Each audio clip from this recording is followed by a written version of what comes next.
वहाँ पर चालू सर, इसका थीम है एनर्जी को कंजर्व करना, मतलब ऊर्जा को संग्रहित करके रखना।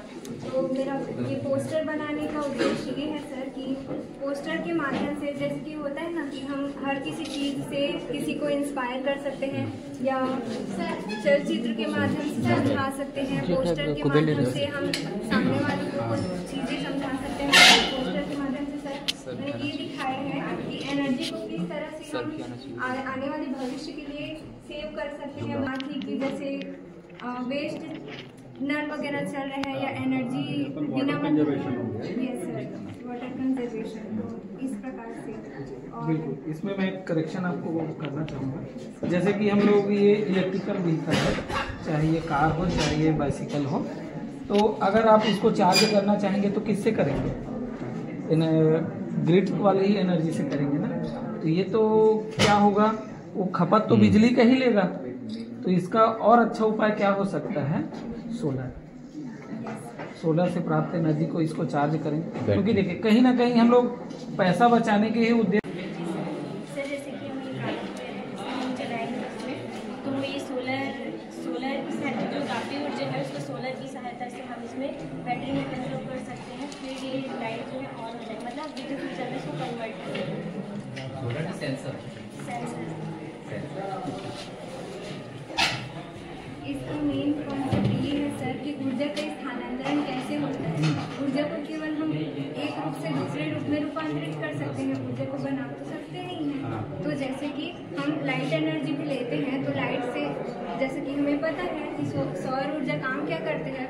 तो जैसे हम सोलर पैनल लगाते हैं सर, तो सोलर पैनल में जैसे ही कोई एनर्जी, यहाँ पे हम तापीय ऊर्जा जनरेट करेंगे सर, और तापीय ऊर्जा जैसे ही जनरेट करेंगे तो सोलर पैनल में वो लाइट जैसे ही बढ़ेगी तो वो वायरिंग के माध्यम से, सेंसर के माध्यम से सर वो एनर्जी जो है यहाँ बैटरी में स्टोर हो जाएगी। बैटरी में स्टोर होने से जो तापीय ऊर्जा है वो विद्युत ऊर्जा में कन्वर्ट हो जाएगी सर। और ये जो लाइट है और ये दोनों लाइट जो है, यहाँ से बैटरी में जो एनर्जी स्टोर हो रही है वो यहाँ विद्युत ऊर्जा के रूप में हम सभी इसको देख पाएंगे।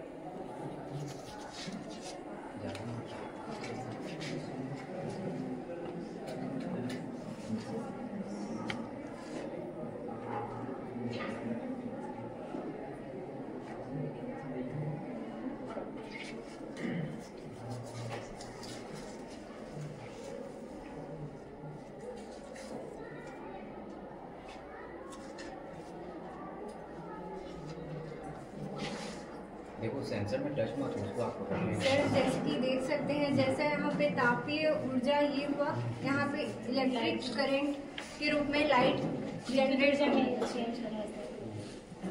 और ये एनर्जी यहाँ पे सिर्फ बैटरी में जैसे मतलब सेव हो जाएगा। फिर यहाँ पे हमने स्विच रखा है, जैसे स्विच ऑन करेंगे तो फिर ये लाइट उसी हीट से ही चार्ज होगा।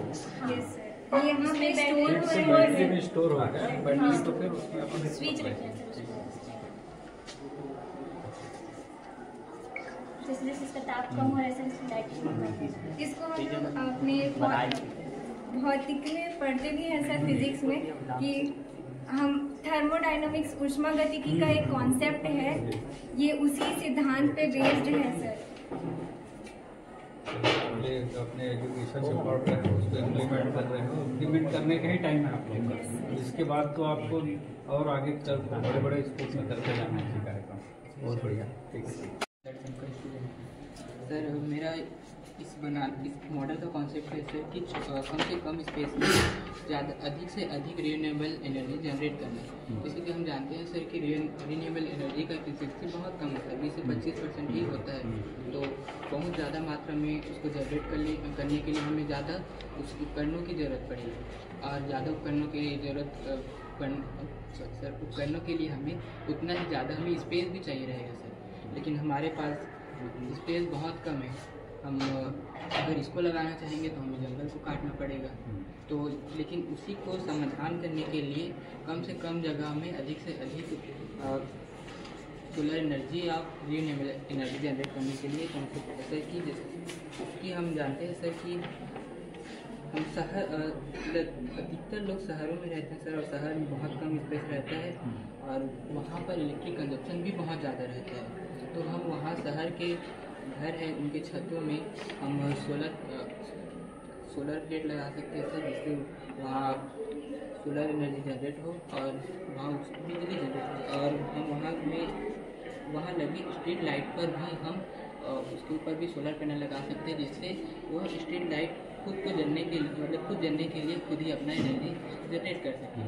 और साथ ही सर हमने यहाँ पर उस रोड में है वहाँ पर वर्टिकल विंड टर्बाइन का यूज़ किया है सर, कि जैसे कि हम ऐसे ही रोड के किनारे चलते रहते हैं तो बगल से भारी वाहन ट्रक वगैरह चलता है तो उसके साथ वो अपने साथ हवा को भी लेकर चलता है इनर्शिया के कारण। और हमें एक थोड़ा सा धक्का महसूस होता है हवा, हम इसी का यूज़ करके हम बिजली बना सकते हैं सर। हम सड़क के साइड में ऐसे वर्टिकल विंड टर्बाइन लगा देंगे, जब कोई भारी वाहन वहाँ से गुजरेगा तो उसके कारण वो हवा को भी लेकर गुजरेगा और वो वर्टिकल विंड टर्बाइन को घुमाने लगेगा। जैसे वो विंड टर्बाइन साफ से लगा होगा और साफ से हमारे जनरेटर से लगे होंगे और वह बिजली जनरेट करेगा। उस बिजली को हम स्टोर कर सकते हैं, क्योंकि वह जनरेटर से बन रहा है तो वह AC भी बन सकता है, तो वह हम सीधे उसको घर में भी सप्लाई कर सकते हैं। ये गाड़ियों के आने जाने से जो विंड प्रेशर पड़ता है उससे ये चलेंगे। इको फ्रेंडली कॉलोनी बना दी हो, उसमें अगर सोलर पैनल लग जाएंगे तो एनर्जी अपना रिक्वायरमेंट है वो उसी से पूर्ति हो जाएगी। शहरों में वाकई स्पेस कम है, अब लोगों के पास तो खुला मैदान ही है, तो वो सोलर लगाने के लिए छत भी नहीं मिलते हैं आजकल, तो उनके रूफ को भी ऐसा डिजाइन किया जाए कि उसमें मॉड्यूल हम इंस्टॉल कर सकें सोलर। ये भी सबसे बड़ा चैलेंज सोलर पैनल में ये है कि पर्याप्त जगह नहीं चाहिए। छतों में अब शहरों में भी नहीं आता, वो तो मल्टीप्लेक्स बिल्डिंगें बन रही हैं और उसके बाद सबसे टॉप फ्लोर में मिलेगा 5 मंजिल में, तो वहाँ पे भी सोलर खिड़कियों वगैरह में ट्रांसपेरेंट सोलर सेल्स। हाँ फील्ड वॉल आ रहा है तो हाँ वो भी तो अब बाई डायरेक्शनल सोलर पैनल भी आ गए हैं जो अंदर और बाहर दोनों तरफ से चार्ज होंगे, दोनों तरफ से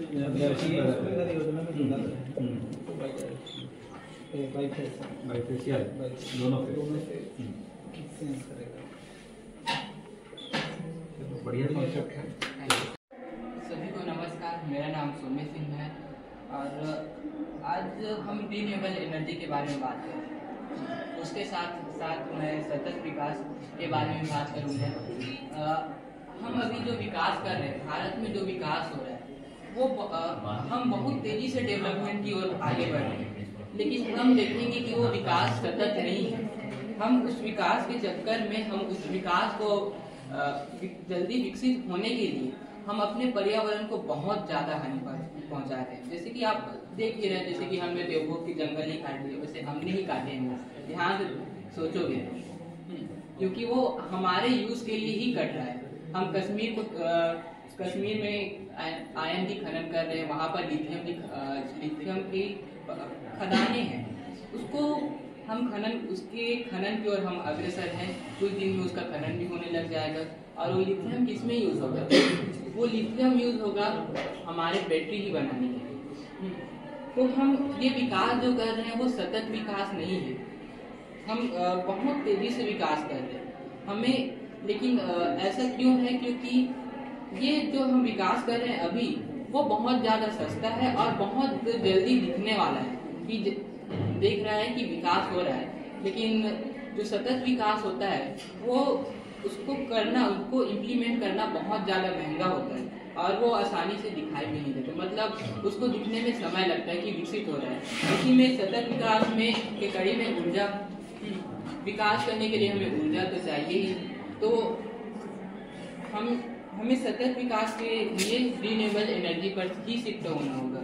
हम जो अभी विकास कर रहे हैं, कोयले का उपयोग करके बिजली बना रहे हैं, उससे पर्यावरण को बहुत ज़्यादा नुकसान हो रहा है, जो कि हम देख ही रहे हैं, और उससे हमें भी नुकसान है।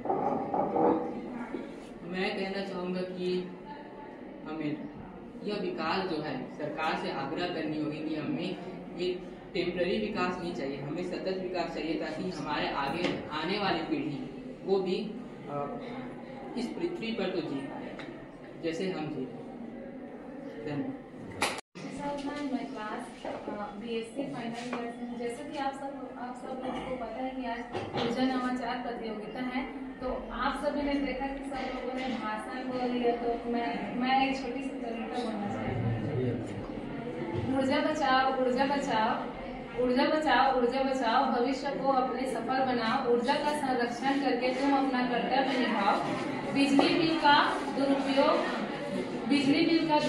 करके तुम बिजली का दुरुपयोग करके तुम बिजली बिल को ना बढ़ाओ। ऊर्जा बचाओ, भविष्य को अपने खुशियों से सजाओ। ऊर्जा का कम खपत करके तुम सौर पैनल लगाओ। ऊर्जा बचाओ, भविष्य को अपने।